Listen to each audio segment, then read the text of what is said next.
तो नहीं। अगला कौन कौन से हो गए? एंगुलर डिस्प्लेसमेंट हो गए, एंगुलर वेलोसिटी। तीसरा क्या आना चाहिए? बोलो, डिस्प्लेसमेंट वेलोसिटी के बाद क्या आता है? Acceleration. Particle again time t equals to 0 पे यहाँ पे है, time t equals to t1 पे यहाँ पे है, सेंटर है, radius radius, angular displacement theta, particle कैसे मूव हो रहा है? Anti clockwise. एंगुलर वेलोसिटी क्या होती है? Omega equals to d theta by. अगर मैं इसको फिर से डिफरेंशिएट करूं, क्या करूं? फिर से डिफरेंशिएट, या फिर देखो v equals to r into omega formula आया था, इसको अगर डिफरेंशिएट करेंगे तो क्या होगा? d by dt, r constant है बाहर आ गया, d omega by dv by dt क्या होता है? एक्सेलरेशन। कौन सा acceleration? Linear acceleration. r as it is, d omega by dt को हमने एक नया टर्म दिया है जिसको अल्फा से डिनोट कर रहे हैं, where this alpha is called as angular acceleration. क्या बोलते हैं? Angular. Again this is a vector quantity, तो वेक्टर फॉर्म इसका हो जाएगा a bar equals to r bar cross alpha, है ना, क्रॉस प्रोडक्ट। क्लियर?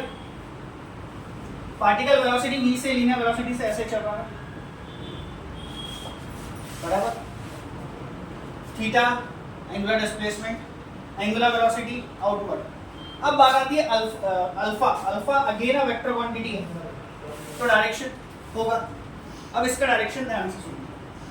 पहला सिचुएशन, अगर मेरा पार्टिकल एंटी क्लॉकवाइज मूव कर रहा है, कैसे मूव कर रहा है? एंटी क्लॉकवाइज मूव कर रहा है, मतलब ऐसा। इसमें दो सिचुएशन आएगी।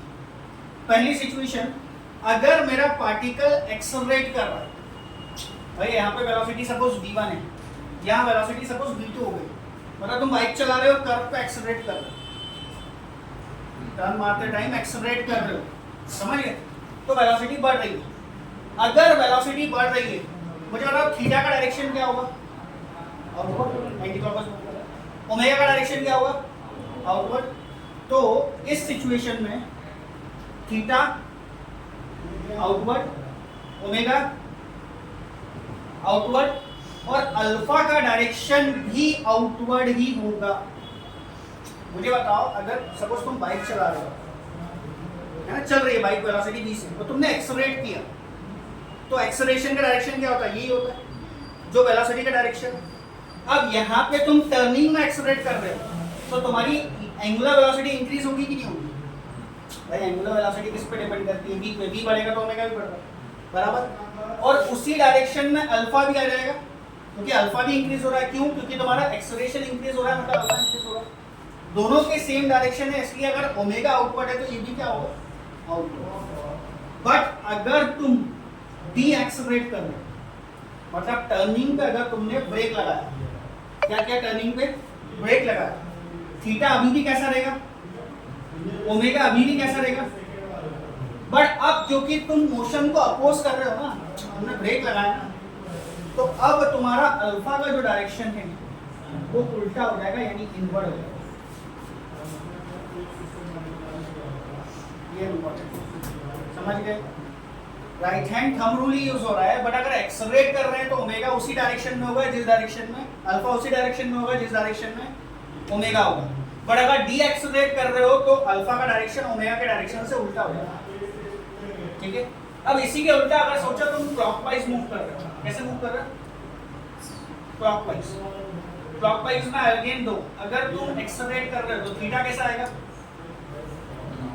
इनवर्ट। ओमेगा कैसा आएगा? इनवर्ट। अल्फा भी कैसा आएगा?